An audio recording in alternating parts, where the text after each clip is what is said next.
Ya, selamat pagi anak-anak. Selamat datang kembali pada sejarah mata pelajaran sejarah kali ini untuk kelas 11, di mana minggu lalu kita membahas tentang kedatangan VOC ke Indonesia.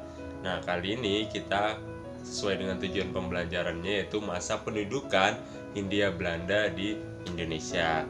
Ya, sebelum kita masuk ke materi, saya harap kalian semua tetap dalam keadaan sehat dan tetap semangat untuk mengikuti daring ya, dan tetap fokus, jangan melihat atau melakukan hal-hal lain di luar pembelajaran daring selama materi berlangsung. Baiklah, untuk lebih lanjut tentang pemahaman kita kali ini, lihatlah dengan serius materi berikut ini. Masa pemerintahan Hindia Belanda di Indonesia. Pemerintahan Hindia Belanda dimulai dengan bubarnya VOC, di mana terjadi masa transisi, yaitu Inggris masuk ke wilayah Indonesia. Jadi Inggris mendapati kekuasaannya di Indonesia di bawah pemerintahan Daendels melalui namanya kapitulasi Tuntang sebagai tanda resmi penyerahan Hindia Belanda atau VOC kepada Inggris. Jadi di masa Thomas Stamford Raffles, yaitu gubernur jenderal dari Inggris di Indonesia, kebijakan-kebijakan yang dilakukannya yaitu menetapkan sistem sewa tanah atau land rent, memperkenalkan sistem perekonomian uang dalam membayar pajak, menghapus monopoli rodi dan penyerahan wajib hasil bumi, pemberlakuan kewajiban pajak per kepala atau individu. Setiap desa dijadikan bagian dari administrasi pemerintahan jajahan, sehingga setiap desa harus dikembangkan perekonomiannya. Kebijakan politik jalan tengah yang dijalankan oleh Komisaris Jenderal mengalami kegagalan. Jadi pemerintahan diambil alih oleh Gubernur Jenderal Hindia Belanda, yaitu Baron van der Capellen. Kebijakannya meliputi yang pertama, sistem residen tetap dipertahankan, yang kedua, sistem pengadilan dihapuskan, yang ketiga, bupati dikembalikan sebagai penguasa feodal, yang keempat, kedudukan desa dipertahankan sebagai penguasanya dimanfaatkan pemungut pajak dan hasil bumi, dan yang terakhir, memberikan peluang kepada pengusaha asing untuk menanamkan modalnya. Kosongan keuangan kas negara induk Belanda yang disebabkan oleh perlawanan daerah seperti perlawanan Pangeran Diponegoro dan perang dengan Belgia menyebabkan kekosongan kas dalam keuangan pemerintahan Belanda. Hal ini menyebabkan Van den Bosch yang selaku gubernur jenderal membuat namanya sistem tanam paksa atau Kulturstelsel. Sistem tanam paksa ini pertama kali diperkenalkan di Jawa, lalu dikembangkan di daerah-daerah di luar Jawa. Paksa yang dilakukan oleh Van den Bosch menimbulkan akibat bagi kedua negara. Yang pertama bagi Indonesia, yaitu sawah ladang menjadi terbengkalai yang menyebabkan rakyat menjadi miskin. Yang kedua, beban rakyat semakin berat karena harus menyerahkan sebagian tanah dan hasil panennya, membayar pajak, mengikuti kerja rodi, dan menanggung resiko apabila gagal panen. Yang ketiga, banyak rakyat yang menderita akibat penyakit jiwa karena gila, yaitu akibat panen gagal. Keempat, timbulnya bahaya kelaparan dan wabah penyakit di masa sehingga mereka kematian meningkat drastis. Bagi Belanda memiliki keunggulan yang sangat positif. Yang pertama, keuntungan dan kemakmuran bagi rakyat Belanda. Yang kedua, hutang-hutang Belanda terlunasi. Yang ketiga, penerimaan pendapatan melebihi anggaran belanja. Yang keempat, kas negeri Belanda yang semula kosong dapat terpenuhi bahkan surplus. Dan yang terakhir, Amsterdam sebagai ibu kota negara Belanda berhasil dibangun menjadi kota pusat perdagangan dunia. Masa pemerintahan Van den Bosch yang membuat sistem tanam paksa menimbulkan banyak kritikan. Jadi ada kritikan yang muncul dari buku karya Multatuli yang berjudul Max Havelaar yang terbit tahun 1860, di mana Multatuli adalah nama samaran dari Edward de Westdekker. Buku ini menceritakan pelaksanaan sistem tanam paksa yang menyengsarakan rakyat Indonesia.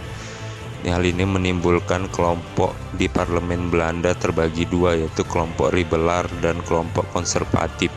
Jadi kelompok liberal memenangkan parlemen masa itu, sehingga Kelompok liberal menginginkan campur tangan pemerintah dalam kegiatan ekonomi dikurangi, serta memberi kebebasan bagi pengusaha swasta untuk lebih berperan. Hal inilah yang menimbulkan nantinya pelaksanaan sistem ekonomi liberal atau politik pintu terbuka. Munculnya investasi asing di Indonesia menyebabkan Parlemen Belanda mengeluarkan peraturan yang tercantum dalam Undang-Undang Agraria pada tahun 1870. Tujuan undang-undang tersebut yang pertama melindungi hak milik petani atas tanahnya dari penguasa pemodal asing. Yang kedua memberi peluang kepada pemodal asing untuk menyewa tanah dari penduduk Indonesia. Yang ketiga membuka kesempatan kerja kepada penduduk Indonesia terutama menjadi buruh perkebunan. Adapun isi Undang-Undang Agraria tahun 1870 yaitu yang pertama, Gubernur Jenderal tidak diperbolehkan menjual tanah milik pemerintah. Tanah itu dapat disewakan paling lama 75 tahun. Yang kedua, tanah milik pemerintah antara lain hutan yang belum dibuka, tanah yang berada di luar wilayah milik desa dan penghuninya, dan tanah milik adat.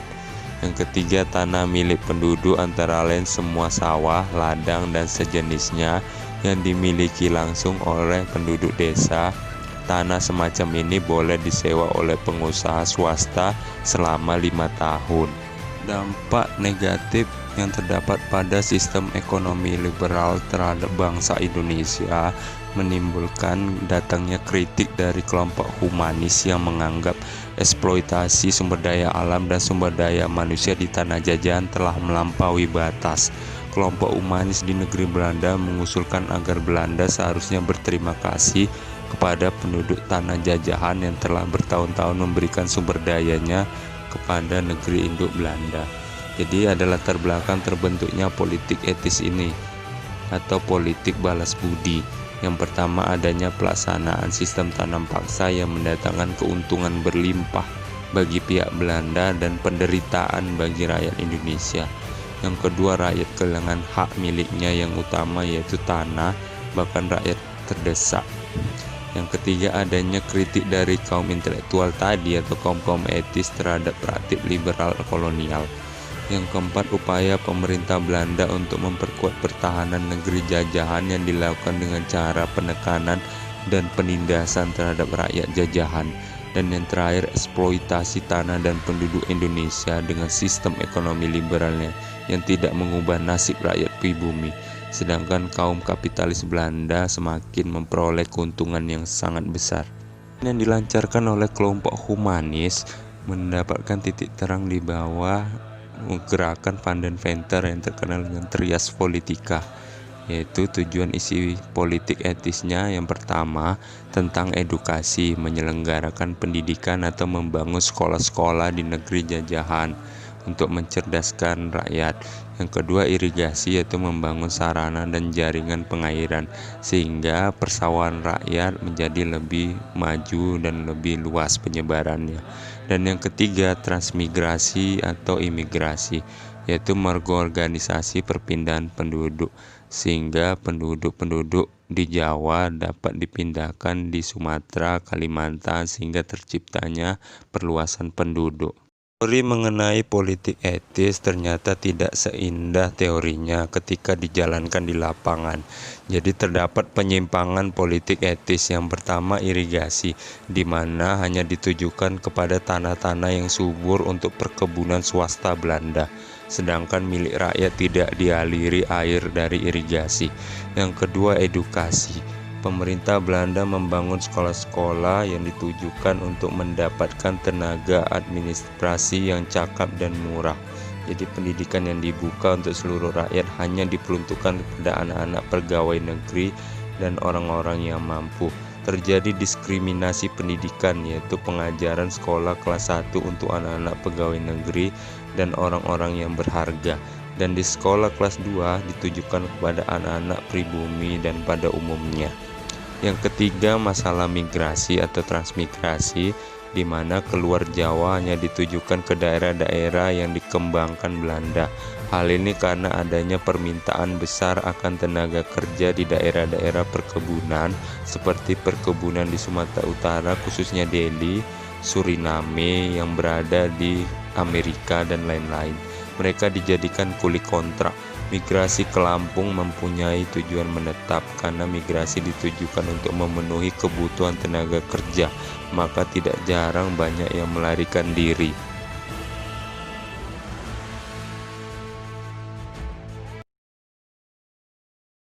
Ya, itulah tadi materi kita mengenai masa pemerintahan Hindia Belanda di Indonesia. Hal ini sebelum terjadinya masa pemerintahan Hindia Belanda di Indonesia, di mana VOC mengalami kebangkrutan seperti yang kita bahas minggu lalu. Jadi ada masa transisi di mana ada masa penjajahan Inggris, yaitu di mana pemerintahannya dikepalai oleh Thomas Tampot Raffles. Yaitu kedatangan Inggris di Indonesia diperkuat oleh namanya rekapitulasi Tuntang. Nah, selama masa pemerintahan Inggris terjadi namanya modernisasi di bidang akademisi atau di bidang pemerintahan maupun administrasi. Akhirnya masa pemerintahan Inggris pun berakhir pada perjanjian Convention London. Nah, setelah masa Convention London ini, yaitu wilayah Nusantara Indonesia kembali ke masa Belanda atau di bawah pangkuan Belanda.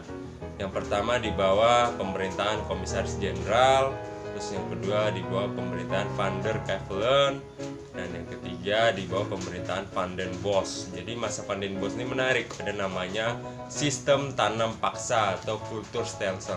Hal ini menyebabkan terjadinya penumpukan modal atau mengundang modal-modal asing supaya melakukan tanam paksa atau perkebunan di Indonesia. Jadi masa ekonomi liberal setelah terjadinya sistem tanam paksa, yaitu ekonomi swastanisasi, terjadi namanya pelebaran perkebunan maupun pertanian.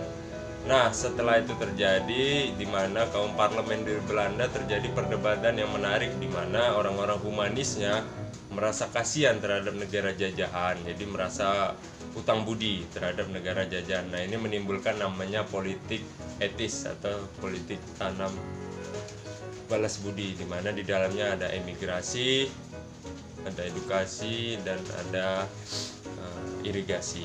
Jadi itulah tadi materi kita hari ini. Semoga kalian memperhatikan materinya dengan baik dan akan mengerjakan tugasnya, yaitu di Discord. Nah, itu setelah mengerjakan tugas itu, semoga kalian tetap semangat untuk minggu depan, tetap makan yang sehat, rajin olahraga ya, supaya tetap kita belajar daring dengan semangat selama pandemi ini berlangsung.